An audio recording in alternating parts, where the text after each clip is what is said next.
All right, Virgo, sit with this one.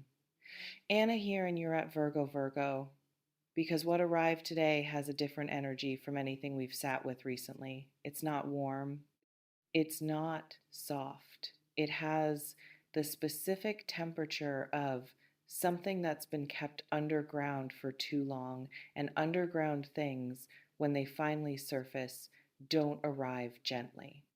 They arrive the way roots arrive, through concrete. The way truth arrives when it's been compressed past the point of containment. I'm going to tell you what's coming out, what it means, and what someone is trying to do about it now that they realize the ground is shifting beneath them. Take what resonates, leave what doesn't. If your jaw just tightened, subscribe, because this is exactly the kind of thing we don't look away from here. So let's move. Something has been living in the dark, not metaphorically. In the actual specific dark of someone's withheld interior, held deliberately below the surface of what they were willing to show you, below the version of themselves and this situation they were willing to let you see. Whew, it has been there the whole time, while they smiled, while they spoke, while they constructed the version of events they offered you, the version with certain rooms left out, certain doors locked, certain windows painted over so the light couldn't get through and the outside couldn't see in. While you were taking the offered version at face value, because why wouldn't you? Because the offered version had enough texture to seem complete, the actual version was running on a parallel track, existing alongside everything visible, informing things in ways you sensed but couldn't name. That sensing, that low grade awareness of something slightly off register, something present but unlocatable that was not paranoia. That was accurate. You were reading something real, something that refused, even in its concealment, to be entirely invisible to someone paying the kind of attention you pay. The concealment is ending. Not by choice, not theirs anyway, but because things kept underground eventually find their way up, because the pressure of the hidden accumulates until the container cracks, because certain truths, however carefully managed, have a half life, and whatever half life this one was given has expired. What is coming out? Not everything at once. Secrets rarely surface in tidy, complete confessions, they leak first. In inconsistencies, small ones, the kind that seem insignificant in isolation but form a pattern if you have the patience to collect them. In contradictions between what someone said at one point and what they say now, in the specific discomfort a person radiates when a particular subject is approached, that fractional stiffening, that nearly imperceptible shift in the quality of their attention, the way certain topics seem to change the air around them before any words have been exchanged. You may have already begun collecting these inconsistencies without consciously labeling them as such. The mind does this without instruction catalogs, anomalies, stores discrepancies, maintains a running file of things that didn't quite fit even when the conscious self has decided to take the offered version at face value. The file exists, it has been building. What is coming will open the file, will provide the interpretive frame that makes the pattern visible, that takes what seemed like isolated oddities and reveals them as components of something deliberately constructed, something that was always pointing in a direction you were not supposed to see. The direction is toward you. It has always been toward you. This person's secret has your name embedded in it, not incidentally, not peripherally, but at the center of it. Now, the chain, this is the part that requires the clearest seeing. Because what is happening right now in the space between the secret beginning to surface and its full visibility is that someone is scrambling, moving fast in the way of a person who senses that a story they have carefully maintained is about to collapse and is desperately reinforcing the structure before it does. The reinforcement looks like connection. It looks like reaching. It looks like suddenly, urgently being the version of themselves most likely to make you want to stay. Stay in the dynamic, stay in the conversation, stay in the orbit of their influence long enough for them to regain control of the narrative before it escapes them entirely. This is the wanting to stop you from moving on.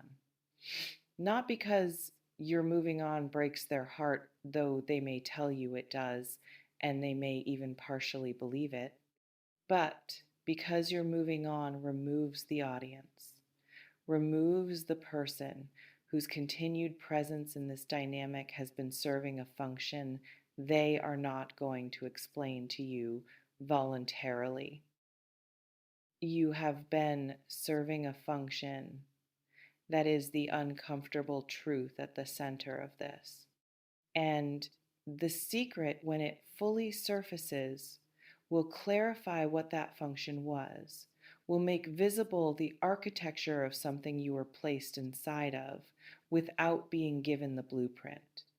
Let's talk about what moving on actually means, because the phrase has been flattened by overuse into something almost meaningless, and what it means in this specific context is precise and worth the precision. Moving on is not forgetting, it is not the erasure of what happened or the pretense that it didn't matter. It is not even necessarily the severing of all contact or the construction of new life in a direction that has nothing to do with the old one.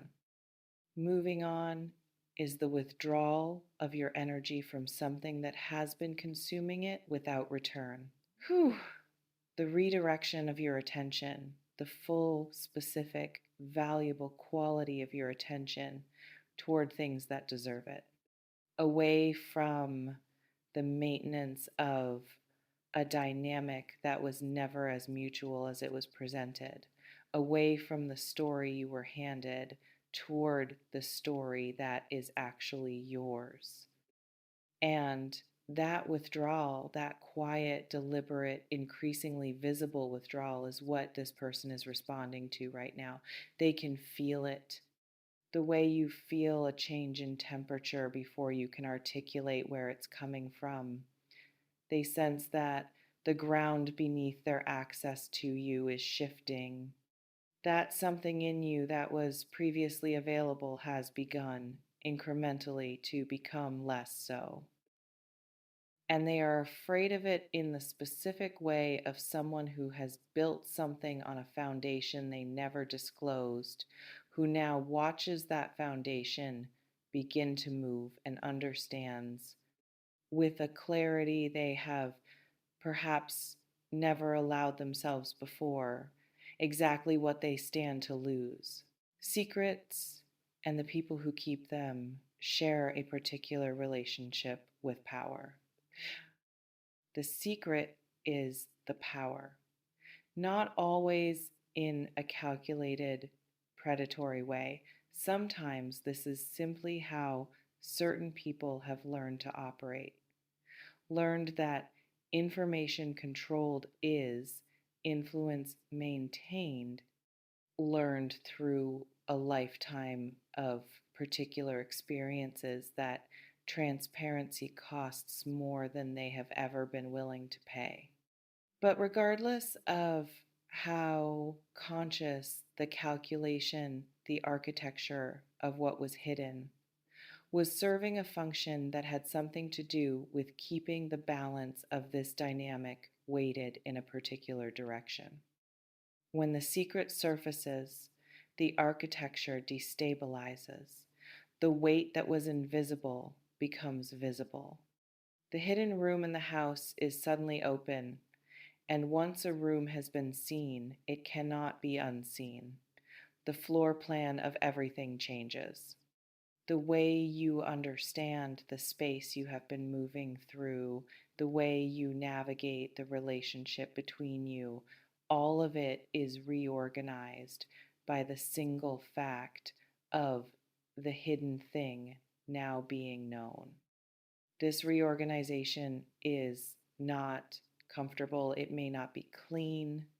It will require you to revise things you thought were settled, understandings, arrangements, the particular way you had configured your own emotional investment in this situation. Some of that revision will feel like loss.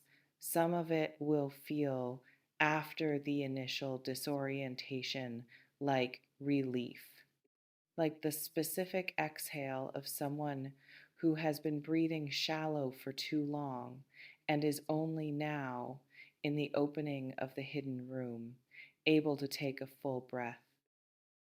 Hold on for the relief. It comes after the revision, the attempt to stop you, to anchor you, to reattach what has been detaching.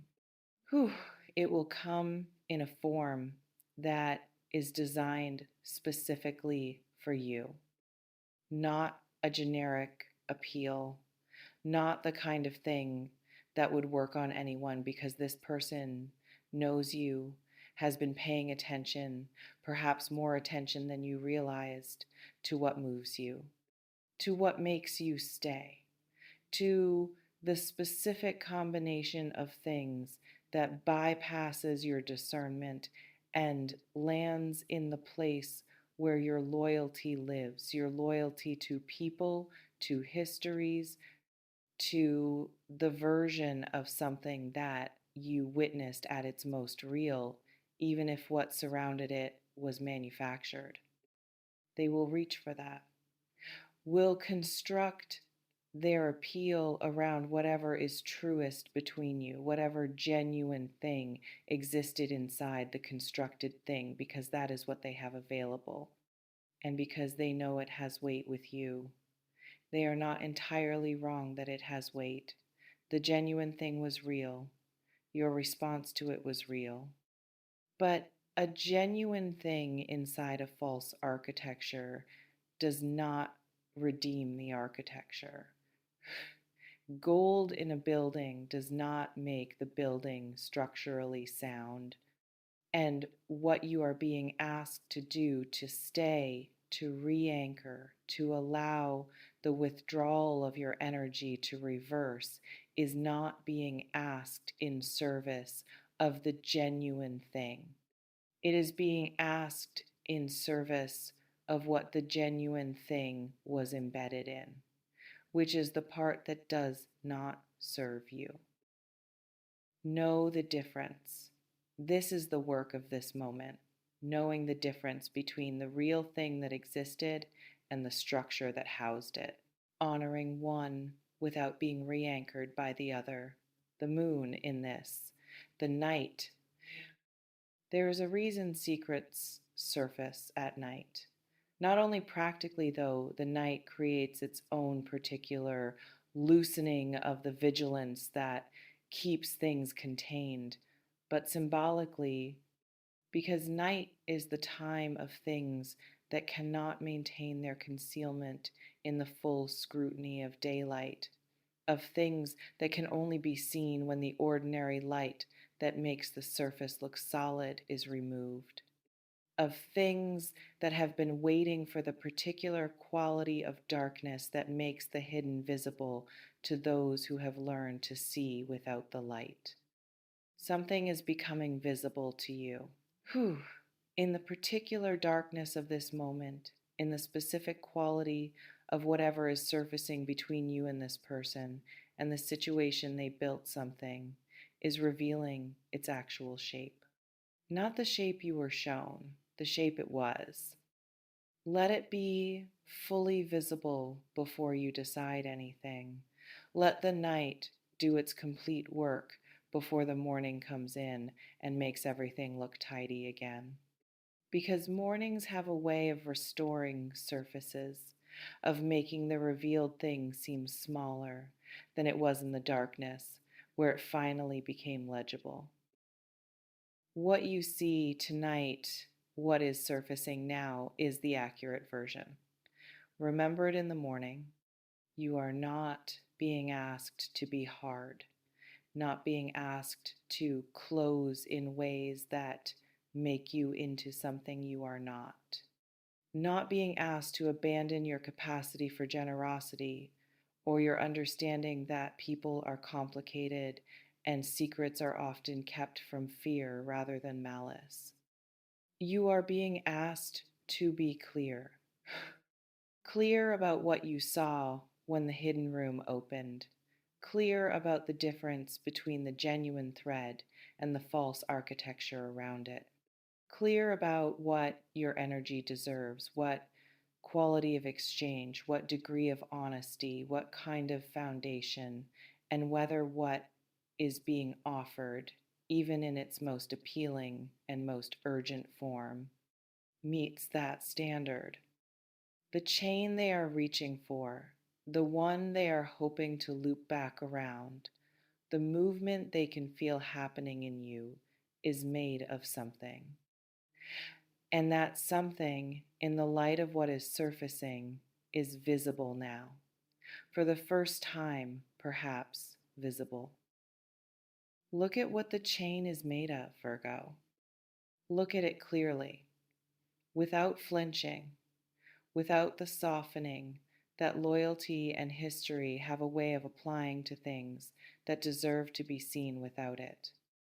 And then from that seeing, from that full and unsparing and utterly honest seeing, decide, not from anger, not from hurt, not from the reactive place that secrets bring out in people when they surface.